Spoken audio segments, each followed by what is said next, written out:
Welcome to Orlando, the city beautiful.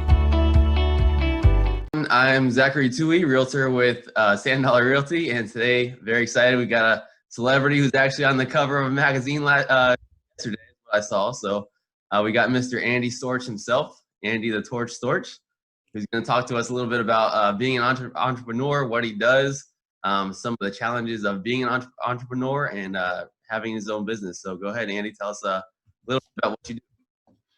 All right. Thanks, Zach. I appreciate you having me on. It's an honor and a privilege. I'm excited to be here.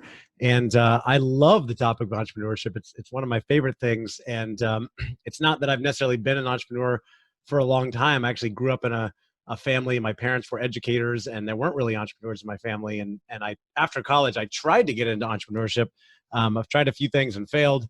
I got in the corporate world for many years. And then a few years ago, finally jumped back in as an independent consultant.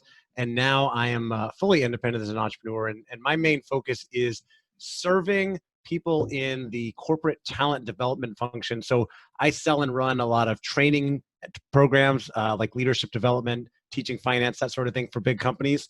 I also run a membership community for talent development professionals. And that came out of a podcast I host called the Talent Development Hot Seat, a conference I hosted earlier this year called the Talent Development Think Tank. I'm now working on a virtual summit in this space as well, because we're in the middle of a global pandemic. We're not having I was just going to ask if that's the reason because of the pandemic, or if it was, that's something that you guys do regularly, but obviously I guess it's because of COVID-19. Yeah. I mean, if you want to get to that, like that has caused me to make that's one of my topics. Yeah. Yeah. It's caused me to make a big shift in my business. I know that's happening for a lot of people, and some are kind of waiting for this to be over. And I got a hint for you. It's not going to be over for a long time. So what do you know that everyone else doesn't? Yeah, no, I don't know anything. I just see what's going on, and I knew you were an entrepreneur. I didn't know you were a doctor as well. So yeah, I'm Facebook certified as a doctor of pandemic. No, I see this going on for a while. I talk to a lot of people in the corporate space and ask them what they're doing, what they're thinking as far as people going back to the office and going back to having in-person events.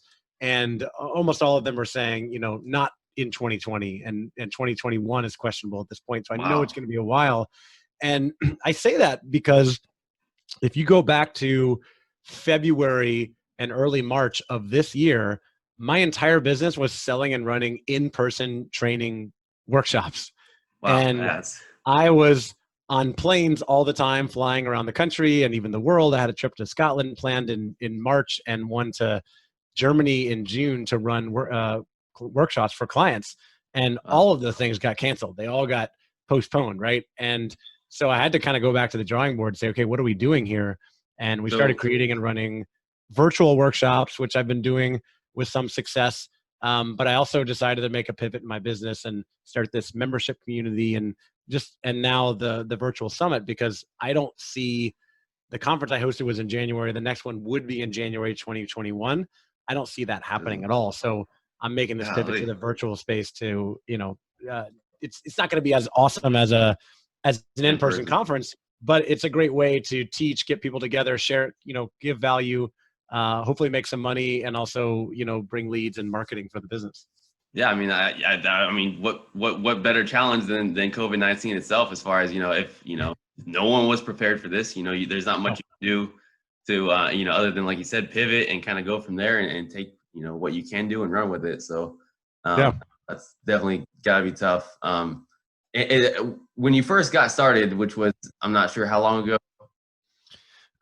It's only been about 3 years since I left my last W-2 job to go independent, and only a couple of months since I've been completely on my own. I was affiliated with an organization. I remember seeing that. Yeah, I was affiliated with this organization called Advantage Performance Group for about 3 years, where I was an independent contractor. So I still had no boss running my own business, no salary or anything or benefits, but I was kind of under the umbrella of that organization, selling their services and having, some support along the way. And now I'm completely out there on my own in the great wide open. Do you enjoy it more than you thought you would, or is it met your expectations, or? I love it. I love it. But I'm really big on self-awareness. I think people need to get to know themselves and who you are. Like, what do you like? What do you don't like? Like, this is What not. works for one person won't work for someone else type. Yeah, I mean, this is not forever. Like, a lot of people strongly value security. Like, you need that Yeah. to know that Which, paycheck's coming in every week. I don't. Like, I want variety. I thrive on the uncertainty. Like, I have no idea if I'm going to make enough money to pay my bills, my mortgage the rest of the year. And for oh some God. reason, that excites I know me. I you have got no a idea. family and stuff too, but I mean, Yeah, exactly. Two people are kids and motivated. mortgage like you. And it's, for some people that's terrifying. And Yeah. for me, I don't know. It's exciting, but it's I more think important. entrepreneurship is the antonym of security because you Yeah. know what's going to happen. So I'm surprised it's not in the dictionary actually. So, um, Yeah. Well, some people um, say, the big entrepreneur influencers will say it's actually more secure because if you start and run a good business and you've got different clients, multiple streams of income, one client says, "Hey, I don't want to work with you anymore." You still have other clients. Whereas if you have a job and that company says, "Hey, we're letting you go," which has happened to a lot of people yeah, over the last few months because of the that's true. pandemic, you got nothing now. Yeah, So then you got to go out and find another job. right. I hear you. Okay. So in the course of what you've been doing, entrepreneurship, the workshops, helping people, I mean, this might sound like a dumb question, but is that your favorite part about what you do is helping people? Is there anything else that kind of, is the reason why I enjoy waking up every morning other than, 6 a.m. basketball? Yeah, right. Which we do from time to time, but not now. Yeah.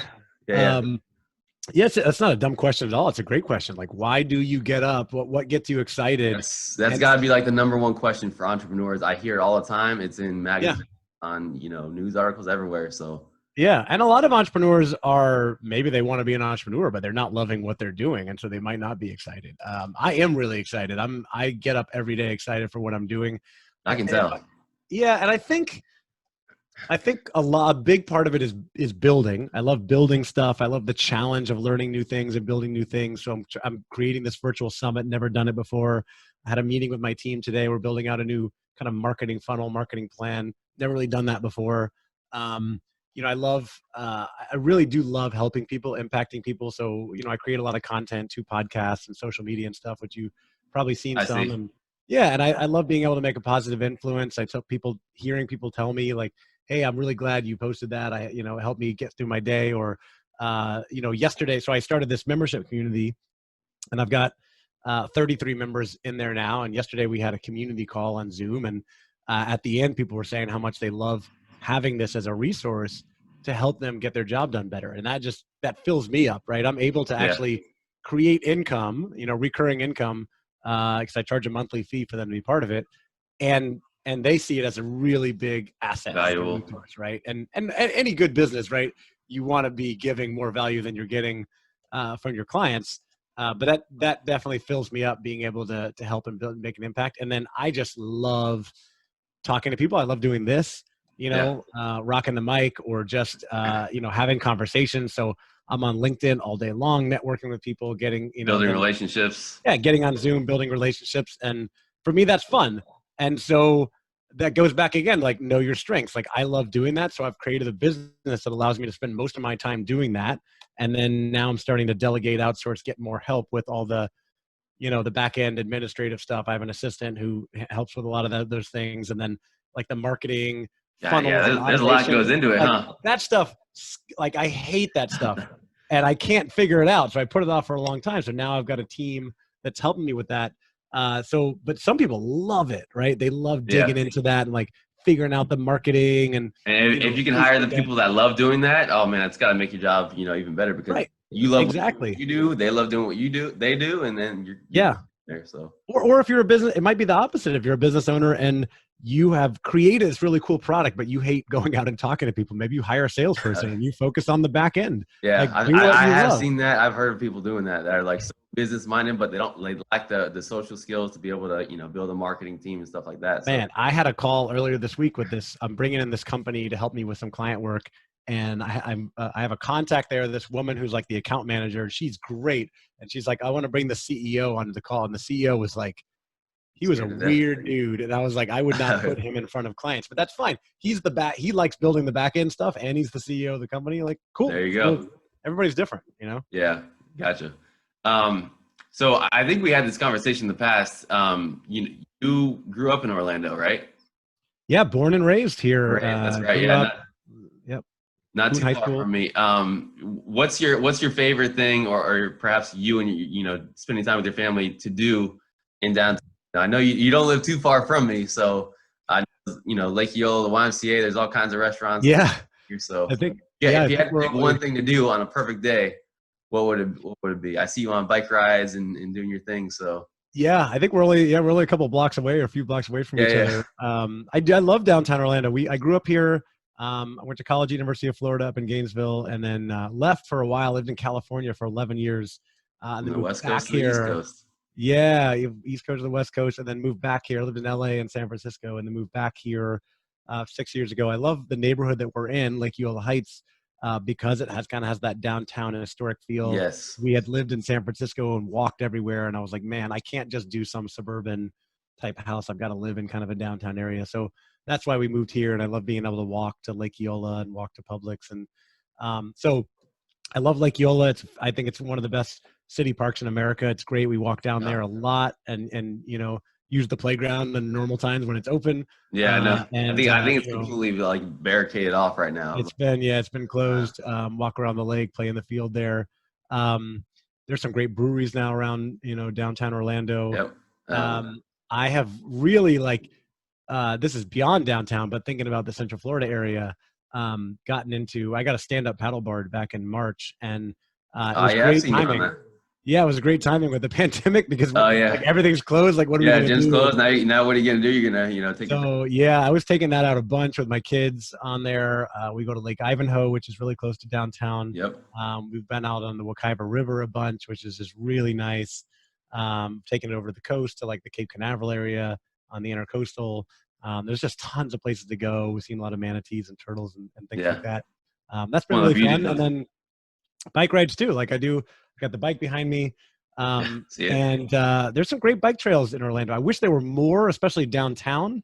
Yeah, I haven't discovered many. The only one I know is like there's one in Apopka, but other than that, if you know of some, I need to. So the closest one for us is the Orlando Urban Trail, which is very short, but you can get on from like your house. You can ride Highland across Colonial into Park Lake Highland area, and then it kind of starts there, follows the railroad tracks down to the Science Center, and then you can take it over into Winter Park, basically over to I forget what the park is called, Azalea Lane Park, that playground over there. Katy Way Trail is a great trail. It basically starts at Fashion Square Mall and goes through Winter Park, and then it goes out to down Aloma out into to Seminole County, and then it connects to this Cross Seminole Trail, which you can take out through Oviedo, Winter Springs, and keep going out to Longwood. And not everyone is in as good a shape as you, Andy. Yeah, you can stop that. I think that one's probably 50 miles or more you can go. My neighbors across the street, Ed and Cindy, who are in their 60s, they're out there riding bikes and rollerblading on those trails almost every day. They keep that up. They'll live to 100 easy. No excuses. And then I don't do it as much, but there's the West Orange Trail, which is way out on West 50, and it goes right through downtown Winter Garden, including the brewery that's right there, so you can stop. Yeah, that's a huge along the way. That's a great trail too. So there's a lot of good trails around the Central Florida area. Gotcha. So I'm, ready to wrap things up, unless you got anything else to say, any kind of advice or anything that you kind of lived by, that either a mentor has told you or that has stuck with you and you kind of model it, or. I think I've learned from so many great mentors over the years. I think, thinking about being an entrepreneur and where we are in the times we're in right now, I think mindset is so important. It's one of the most important things to keep the positive mindset and outlook and think about where you want to get to, make a plan, and don't worry about all the crazy things that are going on in the world. I firmly believe that almost any challenge can be turned into an opportunity. And so lots of people, everybody's in a different situation. Lots of businesses are struggling right now, but get creative, be positive, find a way to pivot and make it work. There is a way out there. Just don't wait for somebody else to make it happen for you. That's what I'm big on. You Take have to ownership, want to do it be yourself. intentional. Yeah, exactly. Own it. Get out there and do it. Gotcha. Alrighty, everyone. Thank you. I am Zachary Tui, realtor with Sand Dollar Realty. This is Andy Storch, owner and founder of the Andy Storch Show. Thank you very much, and we'll see you next time. Thanks, Zach. Thanks, Andy.